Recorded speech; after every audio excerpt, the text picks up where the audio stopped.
ওয়ালা তাহসাবান্নাল্লাহা গাফিলান আম্মা ইয়ামালুয যালিমুন ইন্নামা ইউআখিরুহুম লিয়াউমিন তাশখাসু ফীহিল আবসার। সূরা ইব্রাহিমের 42 নম্বর আয়াত। আল্লাহ বলেন, হে নবী, আপনি কি মনে করেন যে আমি জালেমদের সম্পর্কে কোনো খোঁজ রাখি না? আমি গাফেল, আমি বেখবর হয়ে আছি? না, সবচাইতে বেশি খোঁজ রাখে আমি জালেমদের।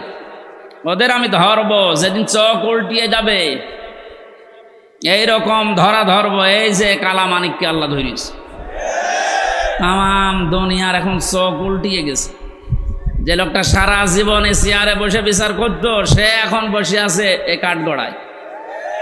তাও ভালোভাবে থাকলে তো হয়, অন্ডকোষ উড়িয়ে গেছে। ওর দৃশ্য দেখে আমার মনে হয় তাম দুনিয়া এখন অবাক যে হইল কি। আল্লাহর ঘোষণা ছিল, ইন্নামা ইউআখিরুহুম লিয়াউমিন তাশখাসু ফীহিল আবসার। আমার তো মনে হচ্ছে আয়াত মনে হয় ওর জন্য আল্লাহ নাযিল করেছে। এর আগে যে কয়জন গেল তাদের জন্য, ওই যে দরবেশ দাড়ি কেটে নম হয়ে গেছে। এই জন্য আমরা এমন একটা সময় কোরআনে কারিম শুনতে এসেছি। কোরআন শুনলে যেহেতু ইমানদারদের উপকার হয়, এই জন্য আমরা সব কাজ কাম বাদ দিয়ে রাতের বেলা এখন আরামের বিছানায় ঘুমানোর কথা, তারপরও 1-1.5 ঘন্টা আমরা কোরআন বোঝার জন্য যে ব্যয় করছি, এ পুরাটা সময় সওয়াব লিখা হবে, ফেরেশতারা লিখতেছে। এটা কিন্তু সাধারণ কোনো অনুষ্ঠান না, এটা আল্লাহর কাছে সবচাইতে দামি আফদালুল ইবাদাতি তিলাওয়াতুল কোরআন। এখানে কোরআন তেলাওয়াত হবে না? বলেন, কত আলেম বসে আছে। আফদল ইসমে তাফজিল, সবচাইতে উত্তম ইবাদত নফলের ভেতরে আল্লাহর কাছে এই কোরআনের আলোচনা, কোরআনের তেলাওয়াত। সুতরাং এরকম একটা অনুষ্ঠানে যিনি আমাদেরকে নিয়ে আসলেন, দয়া করে বলেন আলহামদুলিল্লাহ। আল্লাহ পাক বলেন, তাহা মা আনজালনা আলাইকাল কুরআনা লিতাশকা। তাহা এটা নবীজির নাম, 2 নাম্বার নাম। এটা বিশ্ব নবীকে আল্লাহ কোরআনে কারিমে 1 নাম্বারে ডাক দিয়েছেন, ইয়াসিন এই নামে। তাফসিরে তাবারি থেকে বলছে, যারা আলেম আছেন তাদেরকে, ইয়া হরফে নেদা, ইয়া মানে হে, সিন মানে সাজ্জেদ। সিন শব্দের 5টা ব্যাখ্যা আমি পেয়েছি। আল্লামা ফখরুদ্দিন রাজি রহমতুল্লাহ আলাইহি উনি বলেন, সিন মানে সাজ্জেদুল বাশার, সিন মানে সাজ্জেদুল আলামিন, সিন মানে সাজ্জেদুল কাউনাইন, সিন মানে সাজ্জেদুল আম্বিয়া, সিন মানে সাজ্জেদুল মুরসালিন। এই যে প্রথম শব্দটা সিন মানে সাজ্জেদুল বাশার, বাশার মানে মানুষ। বাশার মানে কি? এই পৃথিবীতে কেউ যদি বলে আমি মানুষ, মানুষ পদবাচ্য, আমি বিবেচিত, আমি একজন মানুষ, আল্লাহ পাক বলেন তোর জন্য আমার নবী হবে নেতা। এই জন্য সিন মানে সাজ্জেদুল বাশার। আল্লাহ ডাক দিয়েছেন, হে মানব জাতির নেতা। জোরে বলেন আল্লাহু আকবার। ও রাজবাড়িবাসী, আমি কারো দিকে তাকিয়ে চোখ বন্ধ করে কথা বলি না। আমি আপনার দিকে তাকিয়ে আর আমার নিজের দিকে তাকিয়ে আমার ঈমান থেকে বলছি, আমরা কিন্তু ধরা হয়ে যাব। মানুষ দাবি করার পরেও কোনো মানুষ যদি এ পৃথিবীতে বিশ্ব নবীকে নেতা না মানে, অন্য কাউকে নেতা মানে, ওর জীবন ব্যর্থ। আল্লাহর ঘোষণা দেওয়া নেতা দুনিয়ায় একজন। এটা যদি শুধু দুনিয়ার বিষয় হতো আমি বলতাম না, এটা আখিরাতের সাথে সম্পর্কিত। ময়দানে মাহশারে আল্লাহ 3টি ভাগে মানুষকে তুলবেন। প্রথমে আল্লাহ ডাক দেবেন মানুষকে একা একা, কেউ থাকবে না সাথে। ওয়াকুল্লুহুম আতিহি ইয়াউমাল কিয়ামাতি ফারদা। সূরা মারিয়াম 95 নম্বর আয়াত, 16 নম্বর পারার 10 নম্বর পৃষ্ঠার 15 নম্বর লাইনের শেষ নাম্বার রুকুতে আছে। এটা তাফসিরে ফি জিলালিল কোরআনে পাবেন। সাইয়্যিদ কুতুব লিখেছেন, আজ হাজারো মানুষ কিন্তু অনেকে ধোঁকা দিয়ে এ রাজবাড়ির মানুষকে বোকা বানিয়ে রেখেছে। কোনো চিন্তা নেই, কিয়ামতে বাবা আছে, নিয়ে যাবে। এটা যে দাহা মিথ্যা কথা, এ আয়াত তার প্রমাণ। আল্লাহ বলেন কিয়ামতে কোনো বাবা, কোনো মরা বাবা, জিন্দা বাবা না, কিয়ামতে তোরে আমি ডাক দেব বিচার করার জন্য স্রেফ একা একা। এই জন্য কারো উপরে ভরসা করা যাবে না। যদি কেউ করে থাকেন আপনি ধরা খাবেন, আর এমন এক সময় ধরা খাবেন ওই সময় শোধরানোর কোনো পথও পাবেন না। এই জন্য আগে থেকে তো সতর্ক করছে। কোরআনে কারীম জানাচ্ছে কিয়ামতে সর্বপ্রথম আল্লাহ আপনাকে ডাকবে তার সামনে 10 জন করে। কথা বলেন, একা একা ফারদা। কিয়ামতের দ্বিতীয় বিচারের পয়েন্টে আল্লাহ এবার আর একা ডাকবে না।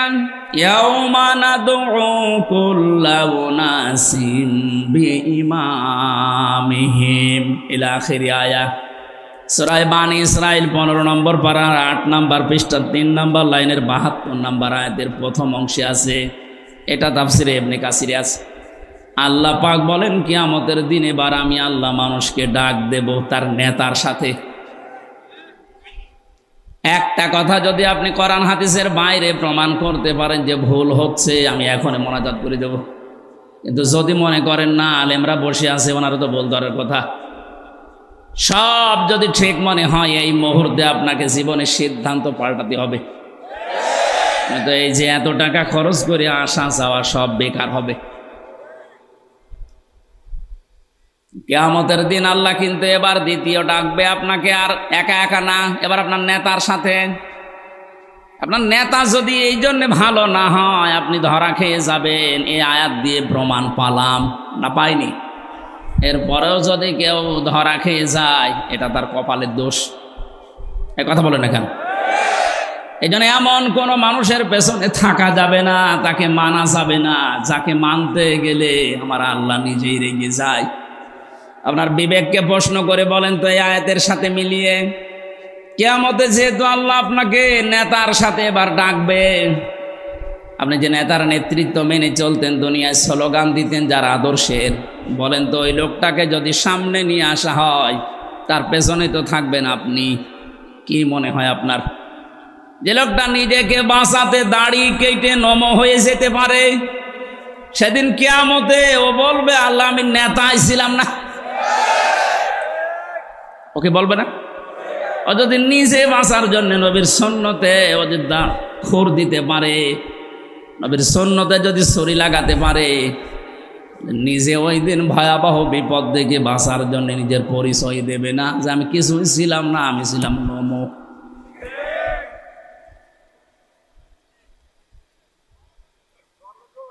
সাইয়েদুল বাশার মানে মানুষ দাবি করবেন, আর রাসূলকে আপনি নেতা মানবেন না, আপনি মানুষই না, আপনি অন্য কিছু। এরকম অন্য কিছু দুনিয়ায় নেই। এ রাজবাড়ি নেই, গলান্দে হাত তোলেন তো অন্য কিছু যারা আছেন। হ্যাঁ, আমি হাসির খোরাকি দেইনি।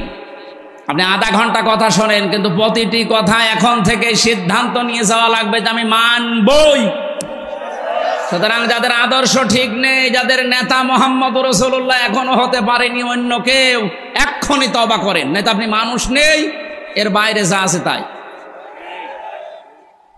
দ্বিতীয় পয়েন্টে বলেছিলাম সাইয়্যিদুল আলামিন, আলম না, আলামিন বহুবচন। মনে করেন যদি না আমি বাংলাদেশে নেই, আমি সিঙ্গাপুরে আছি, আপনি ওখানেও থাকলেও রাসূলকে আপনাকে মানা লাগবে, নেতা। যদি বলেন না আমি সিঙ্গাপুরে না, আমি আছি মঙ্গল গ্রহে, ওইটা কার? এই যে আলামিন, বহুবচন দিয়েছেন আল্লাহর নবী। যত জগৎ আল্লাহ বানিয়েছেন ওখানে যদি আপনি গিয়ে বসবাস করতে থাকেন, ওখানেও মুহাম্মদুর রাসূলুল্লাহকে নেতা মানা লাগবে। এতানাজ্জালুল আমরু বাইনাহুন্না, প্রত্যেকটি আসমানে জমিনে আল্লাহর আলাদা আলাদা বিধিবিধান নাজিল হচ্ছে। যেখানেই বাস করেন না কেন ওই জায়গায় বিশ্ব নবী আপনার নেতা। এরপরে পরবর্তী একটা শব্দের প্রতিটি শব্দের অর্থ আছে। আমার মূল বিষয়টা না, আমি বোঝাতে চেয়েছিলাম আল্লাহ পাক তাকে ডাক দিয়েছিলেন 7টা নামে পড়া কোরআনে।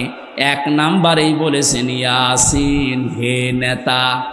আল্লাহর ঘোষণা দেওয়া নেতা তাহলে দুনিয়ায় কয়জন? দ্বিতীয় নম্বরে আল্লাহ ডাক দিলেন তহা। 3 নম্বরে বলেছেন মোহাম্মদ, 4 নম্বরে বলেছেন আহম্মদ, 5 নম্বরে বলেছেন আব্দুল বা আব্দুল্লাহ, 6 নম্বরে ডাক দিয়েছেন মুজাম্মিল, 7 নম্বরে বলেছেন মুদ্দাসির। ওরা কোরআনে আল্লাহ এই 7টা নামে বিশ্ব নবীকে ডাক দিয়েছেন। অন্যান্য নাম আছে, উপনাম, সেগুলো বাশিরা ওয়া নাযিরা, মুবাশশিরা ওয়া নাযিরা, সিরাজাম মুনীরা, এগুলো আলাদা। তো 7টা নাম ধরে আল্লাহ ডাক দিয়ে তাকে কিছু কিছু জিনিস জানিয়েছেন। মা আনজালনা আলাইকাল কুরআনা লিতাশকা, হে নবী, হে মোহাম্মদ সাল্লাল্লাহু আলাইহি ওয়াসাল্লাম, এ কোরআন আমি আপনাকে এই জন্য দেইনি যে আপনি মার খাবেন, আপনি না খেয়ে থাকবেন, আপনি ভেসে যাবেন বানের পানিতে, এই জন্য আমি কোরআন দেইনি। কোরআন যদি থাকে আপনি বানের পানিতে ভাসবেন না, আপনি না খেয়ে থাকবেন না। ত্রাণের জন্যে উপরের দিকে দুহাত বাড়িয়ে থাকা লাগবে না, এইটা নিয়ে আসেন। কারণ এটা নাজিল করার পরে আমি আল্লাহ ঘোষণা দিয়েছিলাম, ফামান তাবিআ হুদায়া ফালা খাউফুন আলাইহিম ওয়ালা হুম ইয়াহজানুন। এই যেটা পাঠালাম এটা যদি অনুসরণ করতে পারো, কোনো ভয় থাকবে না, কোনো চিন্তা থাকবে না। 5 10টা বিষয়ের ভেতরে লুকিয়ে আছে। মানুষ যেগুলোর ভয় পায় দুনিয়ায়, যেগুলো নিয়ে চিন্তা করে, এগুলোর গ্যারান্টি আল্লাহ কোরআনের ভেতরে দিচ্ছেন। ওনার গ্যারান্টি হালকা মিথ্যা? কথা বলেন। আমরা ওভাবে এখনো মানতে পারি না, এই জন্য আমরা এখনো ত্রাণের জন্য হাঁ করে আছি।